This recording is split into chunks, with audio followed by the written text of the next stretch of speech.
Eisel is here. You remember him from last week if you were here. He talked about the wild weasels and Desert Storm. He's going to talk to us about a completely whole different subject today, and he's brought with him another gentleman that's going to lend some more insight. I'm going to be perfectly honest on this one, folks. The Night Fighter program is something that I just don't know much about. Work at an air museum, get to hang around airplanes quite a bit, but Beaufighters is not something I have any experience with, so I'm really looking forward to hearing about it. Let me tell you a little bit about our two speakers today. Rick Eisel is a retired Air Force officer. He served in the ICBM Flight Command and weapons control on the ground and radar platforms, including the E-3 AWACS, the E-8 Joint Stars, an Air Force historian, a staff officer in the Pentagon. Subsequent to his retirement, among other jobs, he has worked as a speechwriter. Currently, he works in as a defense policy analyst. He's authored more than 40 aviation-related magazine articles and 2 books. Magnum, The Wild Weasels and Desert Storm that we heard about last week, and Beaufighters in the Night, both of which I'll add will be available on the table over by the P40, so you can buy those books today and get them signed. So that's our first speaker. And our second speaker today, Dan Whitney, is a retired nuclear engineer who has had a lifelong love of all things related to World War II aviation. Now that I can relate to, not the nuclear engineer part. Nobody would mistake me for that. As a college Air Force cadet, Dan met his wife, Joanne, from whom he subsequently found that her father was an Air Force major, Joe VanLaecken. Joe VanLaecken, is that correct? Yeah? All right, I got it there.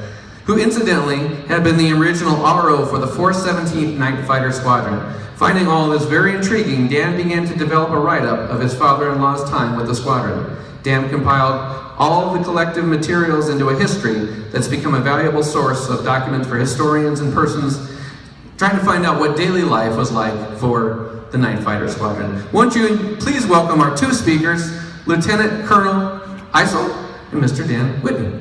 Gentlemen.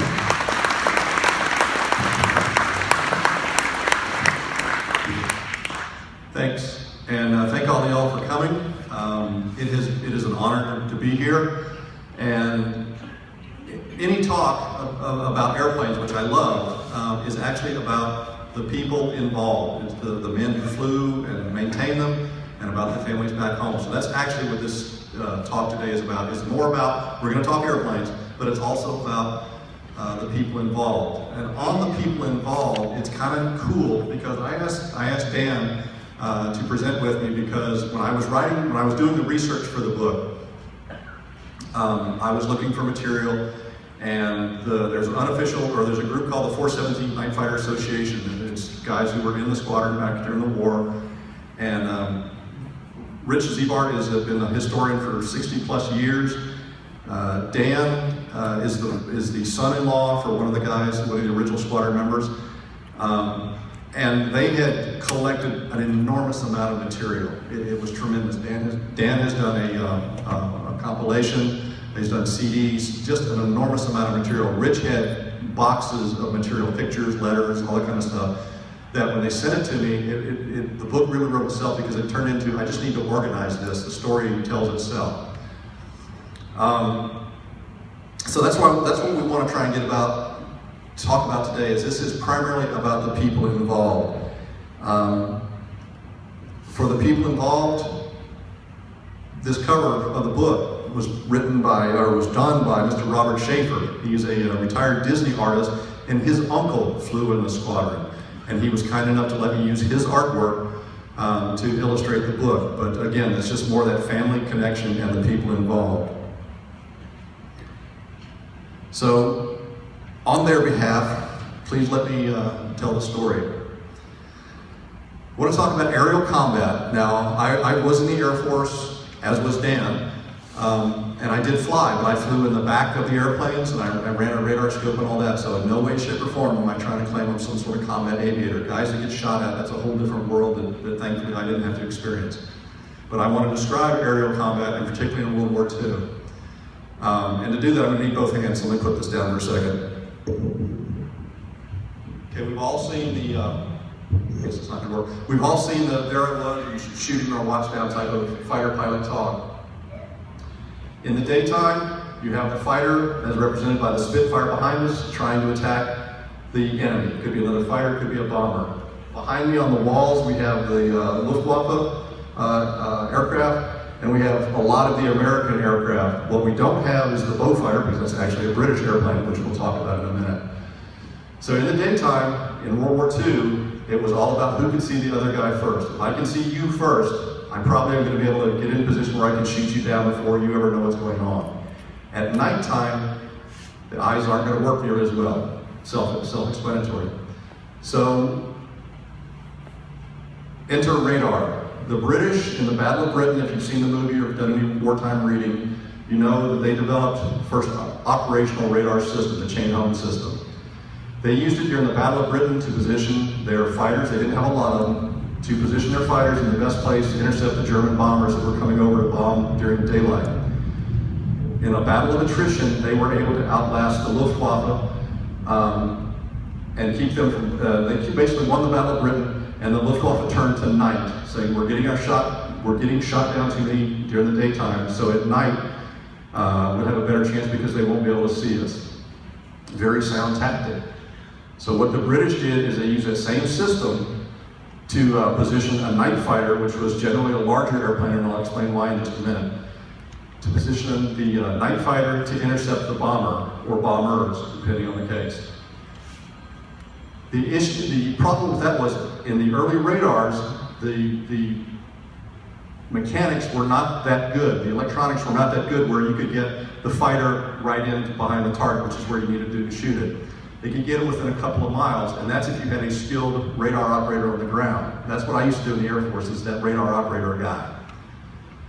So you needed some way to bridge from the radar operator on the ground, sending up the instructions to the night fighter to get him in a position to shoot down the enemy.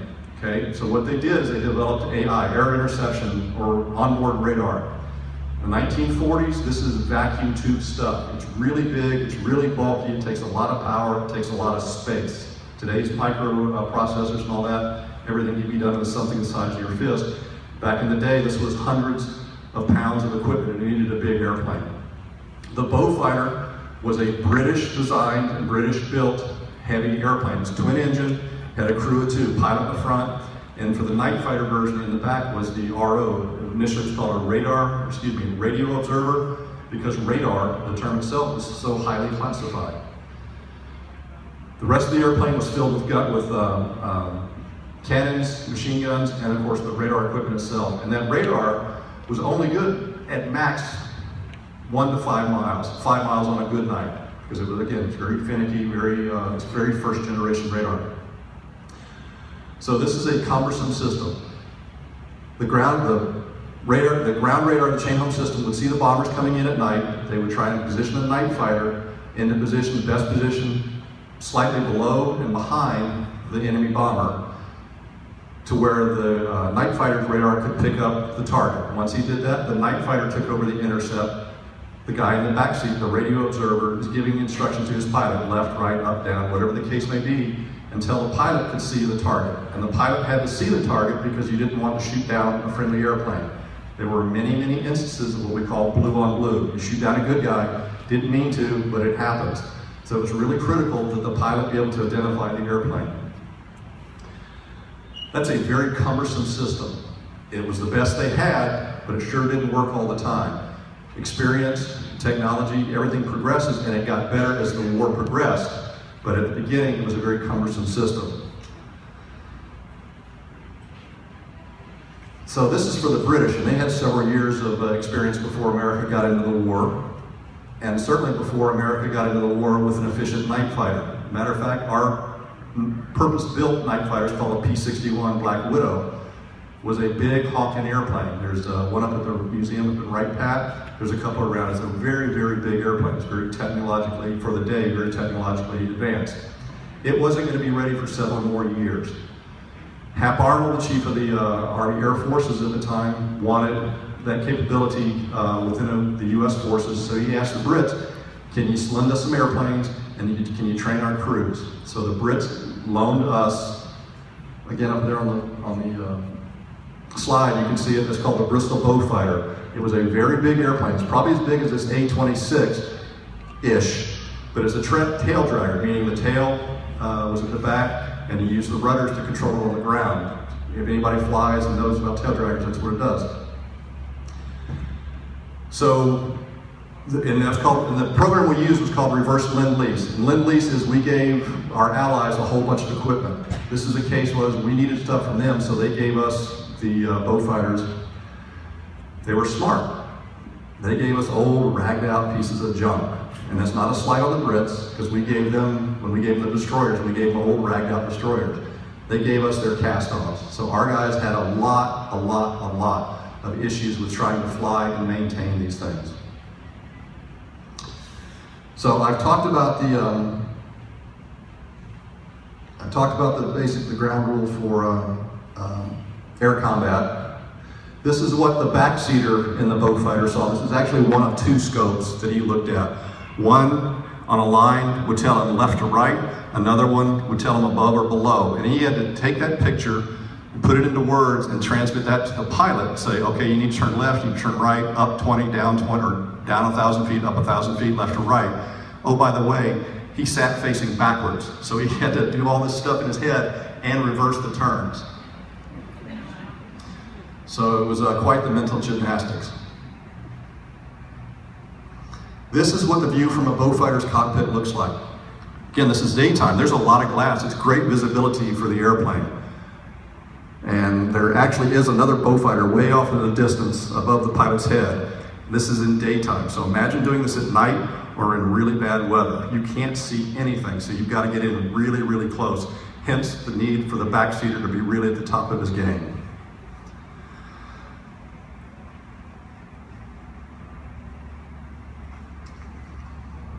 So as the book goes along, I took the 417th for a variety of reasons. One was I was stationed in Washington, D.C. at the time, and I was on eBay, and there was a magazine about the Beaufighter. I had known since I was in childhood that the Brits flew the Beaufighters as a night fighter. It's a great book called Nightfighter. I read that, I don't know, probably a dozen times. It was a really good book. I had no idea that the Americans flew it until I was in my 40s. So I'm stationed in Washington, D.C. I'm on eBay. I'm trying to bid on this magazine about a Beaufighter. And I'm bidding against this guy, and we're just driving the price up way too high. I finally won it. I didn't think anything about it. The guy contacted me that I was bidding against, and he said his dad was actually mentioned in that article, which is why he wanted it, and could he buy it from me? And I said, oh, is your dad in the Royal Air Force? He goes, no, he's an American. That is how I found out about the Americans flying this British Beaufighter. And that set me off on a quest to find out the material. It put me in contact with Dan, put me in contact with Rich Zebark, and it's put me in contact with a bunch of really, really neat people. So I wrote the book, but I did it on the shoulders of Dan, I did it on the shoulders of Rich, and I did it on the shoulders of the men and women of the 417th Association. So I'm going to turn it over to Dan, who is has an amazingly rich knowledge about the 417th. So Dan?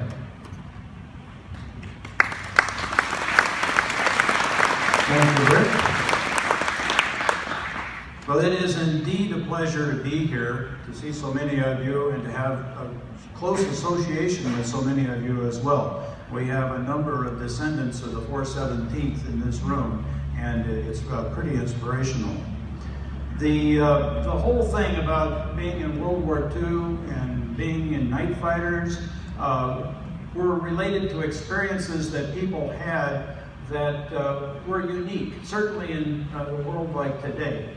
And I'm going to try to paint for you a little bit of the picture of what it was like. And the way I'm going to do that is I'm going to burden you with listening to the story of my father-in-law, because I think his story is pretty typical of a lot of young men who were coming right straight out of the Great Depression. So as we go into this, where's my button to push here? This is Jack Kirwan's radio observer, Joe VanLaecken, my father-in-law. And Joe at this point is about 20 years old. He's been on a farm in North Dakota or South Dakota, and he's suddenly confronted with the draft. Like so many other young men around, what are you going to do when your uncle calls?